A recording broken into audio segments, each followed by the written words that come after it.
Hello everybody, welcome back to another video. I'm hoping you guys are all having a fantastic day. So today's upload we'll be talking about the chance for the multiple systems.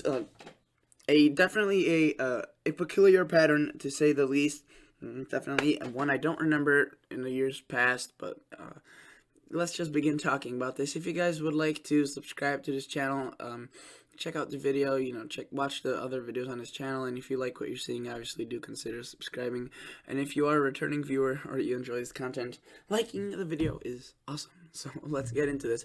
Let's start off by looking at the GFS Global Forecasting System. It's a weather model. All the things I'll be looking on here are kind of forecasted by weather models, and that's how most meteorologists make their forecasts. Notice right now we have a pretty scattered, really not powerful cold front across the mid-Atlantic region. This thing will continue moving to the south and east. Will continue to move to the south and east and spread some more rain, light showers. Not much snow other than across maybe Lake Superior, the northern Great Lakes. You can see the UP and into Michigan. A bit of snow showers. This then develops into a pretty strong system. If you see pretty heavy rain across New York City, Boston, Connecticut, Rhode Island, Maine, all those states and cities seeing some decent rain. At the same time, notice, by the way, this thing will really start developing as early as tomorrow and afternoon, and then pushing into Saturday, Sunday. Saturday. I thought I skipped a day there. Saturday morning, Saturday evening, but really by Sunday morning, it's mostly out of the United States, pushing into Canada, which is definitely where a lot of the still, the snow, or a lot of the precip, a bit of snow will be occurring. But notice we have a second little system, if you will, that is occurring right now off the coast, or really on the coast of the U.S. It's just beginning to make its way there. It really makes a pretty fast trek across Montana, North Dakota. So really in less than 24 hours, some of these locations will be seeing snowfall. It won't be really too heavy, but definitely an early season snowfall. So interesting to always see that. You can see that a bit of some winds are going to be occurring, and really this low pressure isn't strong. So you're probably wondering why is there such a packed isobar right there ranking. So Saturday may be windy for all these locations here: Missouri, Kansas, Oklahoma, Arkansas, Illinois, portions of Iowa, Indiana, Texas. And the reason for this is because you can see there is a high pressure right there. This thing's spinning clockwise, this thing's spinning counterclockwise. So what we get is kind of counterclockwise, clockwise. I did that rotation wrong with my arrow. But what that does is it really brings in some pretty strong winds here, despite having a large system. So it could catch some people off guard, and hopefully it doesn't, though, with their my reminder, and of course the National Weather Service. You can see that this thing does have a bit of snow to it, much more than this past system that we had, because, and the reason for that is this one, because this one brought in some cold air, and this one could have that to work with. You can see a bit of snow moves into Iowa, Nebraska. By the way, this is just one model. It's not the end-all be-all. And you can see while this system is doing its thing across the southeastern Canadian area and upper northeast early Sunday, we have a pretty large area of snow possibly developing across Iowa, Wisconsin, even southern Iowa, northern Missouri. So before you get too excited, I'm just saying that this is just one model. It is definitely a possibility, especially since this is the GFS, so usually the GFS is reasonable, not always accurate, obviously. And look at the time frame, 66 hours. That is the very short range. That is not the long range at all whatsoever, not even the medium range.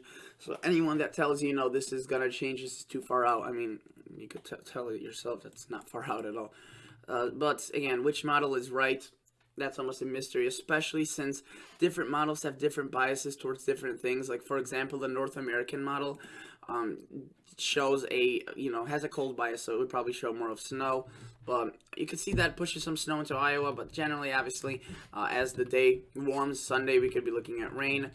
Snow across southern Canada and maybe the UP. We could see some lake effect kick up. Travis City, Mackinac Island, those locations, kind of in that general area, seeing a bit of snow. Not widespread, but definitely a few snowflakes will be flying, or at least it will be cold enough. Then you could see on Tuesday, Monday evening, Tuesday, the GFS puts out this little snow band across Illinois and into Iowa and Indiana. So definitely early snowfall if this were to occur.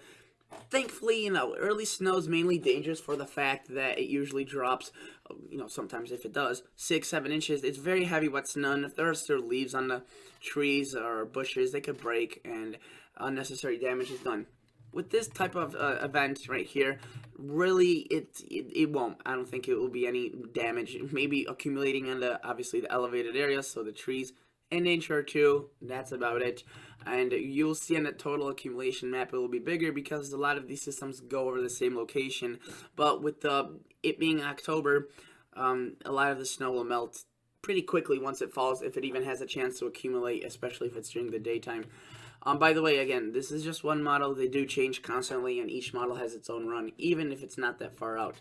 Notice this pushes into southern Canada, so a lot of folks in southern Canada, some larger cities lined up here, could be looking at a more significant snow event into Tuesday. So this is kind of our first major snowstorm. The GFS, you could see, develops this system. I went back here into Sunday because I wanted to show that the European takes this into a stronger storm. So if you live across central Ontario, definitely monitor that, since GFS and European are both kind of showing some heavy snow right there. So that's our first snow system. Here's our second snow system. I won't really count that. That's more of like a wave of snow showers across Minnesota, Wisconsin. But since it is occurring across late Tuesday, early Wednesday, this would most likely lead to a few inches of snow. And you would have an easier time accumulating since the sun would be gone and the heating wouldn't be present. If it's, if it falls during the day, sorry about the squeaky chair again. That's something that has been a pretty big part of this channel already for quite a while. So if you're new to this channel, I guess get used to the little squeakiness. Hopefully I'll be able to fix it though. So notice that here's that little event right there. A few inches will fall. This will probably be all gone the next day, but we just see these constant little storms occurring. You can see this one's a bit larger. We see more rain with it to the south, a bit more snow to the north. You can see each one has its different axes of snow and rain. This one has more rain to the north, snow further to the north. It has more cold air behind it because it's a larger system. So then the lakes get kicked up. Sometimes the lakes during the early season, fall and early winter, are the most dangerous because that's when it takes the least amount of cold air to develop the strongest lake effect. And you can see some of these to go off. We see another little Clipper-like storm right there with a bit of snow showers, rain showers. We see a hybrid like nor'easter, which the models have been indicating for a few days. Whether or not that will happen, we don't know, and we will soon enough, though. Based on the fact that it will change or continue working. Notice we get some lake effect snow bands across Michigan, running down Lake Huron and into Erie and Ontario. So impressive. Then we could be looking at maybe a warmer pattern, but really this is, constantly changing and under pressure for change. GFS Parallel, I want to run through these models a bit quicker. I realize I spent a good portion of the video on the GFS model, which is a pretty good model, but it's not the best one. Notice, we see again the system, bit of snow showers across Ontario. We see a larger storm system with the GFS Parallel across the northeast. Some more snow, more rain. Then we see that same system that the GFS showed in Montana, North Dakota at around the Saturday. So within 24 to 36 hours occurring across Minnesota, Wyoming, and Idaho, Nebraska. And you can see that the GFS Parallel does show the snow across Iowa, but it transitions it into rain a bit quicker than the GFS. So this is probably a bit more realistic, to be honest with you. And behind it, we do see a bit of cooler air. The snow does develop across Ontario, but not awful amounts. And again, I want to point out that with this first wave, the GFS Parallel almost shows no snow for this area compared to what the other models are showing. And then we see that little clipper that I showed you, kind of bringing snow to the north and in the east. Possibly another snow system. So you can see there's a lot of disorganization with these storms, but it's kind of interesting to see how each model plays its own thing. And look at this, while this is not affecting the northeast with snow, there's a lot of major cities in Canada lined up along these areas, or relatively close to the rain snow line. So these definitely could be looking at a potential for a larger storm with the GFS Parallel, up to several inches, maybe even half a foot. We see another system moving to the west. This dumps snow across the Dakotas and Minnesota and into portions of Nebraska, Wisconsin, Iowa. That kind of falls apart. Nothing really comes of that. We do see another blast of cooler air with another potential storm. So just a lot of activity. Each model has its own thing. So I do apologize about the vagueness of these forecasts. I completely do know that they're vague. I mean, every day has been almost multiple snow systems. And, you know, I mean, I can't just focus on one, because if I focus on one, then I kind of miss the next one, since the next one, you know, these are occurring within 24 hours of each other, a lot of these. So it's better to just look at them as a whole. This is the Canadian. You can see nor'easter, northeast system out of that cold front. We do see that. Wow, look at this. This is actually pretty powerful, according to the Canadian, into Saturday. A bit more snow with this one across the Minnesota and Montana area. Right here and right here. Notice it does drop a bit of snow across Ontario. Not as much as what the other models are showing, but still quite a bit. We do see a bit of that snow moving to Iowa, Illinois, possibly Wisconsin. So definitely something to watch for. Definitely interesting to see. Notice that the cold air is there, but it's just marginal enough cold for snow. But it's definitely present, which allows a lot of this early snow to fall. Then we start seeing another system form, according to the Canadian, a larger storm, and then another large storm. So total snowfall with the Canadian, you can see very heavy snow across the northwest and southwestern Canada, various amounts across the east and midwest. The GFS, a bit less in the 240 range, but if you push this out to 384 hours, you can see it shows quite a bit across southeastern Canada and southwest. Not so much across the plains, but again, before November, this is still relatively, unusual to see really any snow amounts at all. Not unheard of, not uncalled for, but definitely early, to say the least. GFS Parallel, let's look at its snowfall amounts. Go back to the previous model run. This one goes out to only 240 hours, so what the Canadian does, and you can see it definitely shows its fair share of interesting weather. Snow across the northwest, southwestern Canada, a good portion of southeastern Canada and northeastern United States, possibly getting in on some of it, and the Midwest. Let's take a glancing look at the that doesn't really make sense, glancing look, but let's take a look at the European. First, I'll show you the total snowfall with the European. Notice what it does. It includes a lot more just north of Lake Superior. So like Thunder Bay, International Falls, possibly getting up to a foot with this. It does include quite a bit across southeastern Canada, but it's not near the large cities. But it is a bit further south than usual, and some of these amounts are getting pretty large, a foot and a half, and anywhere above that purple area, that is above 6 inches. Some locations, look at that, just north of Lake Superior, 26 inches. A few scattered chances of maybe some snow across these locations. Look at that.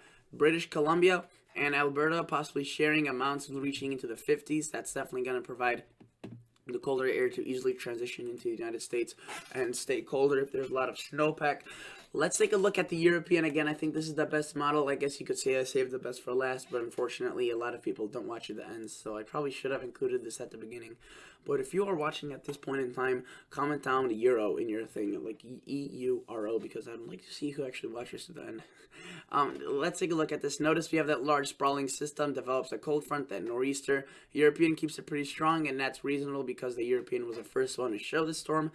We also see that system across Minnesota, Dakotas, and into Montana, dropping some snow, really developing quite profoundly across just north of Superior and into Ontario. Again, this would be a blizzard, so you can see that the European and the GFS are agreeing on that fact, but the Canadian and GFS Parallel are a bit more unconfident on that. Notice that as we push into Monday, Tuesday, we see that little band of snow across the plains, and possibly a storm system developing of a greater magnitude than what the other models are showing.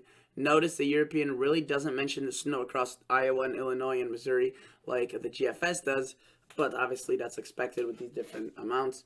You can see some very heavy snow going on across here, so this may be kind of a transition where a lot of locations start off with snow and then transition into rain as this pushes from north to south.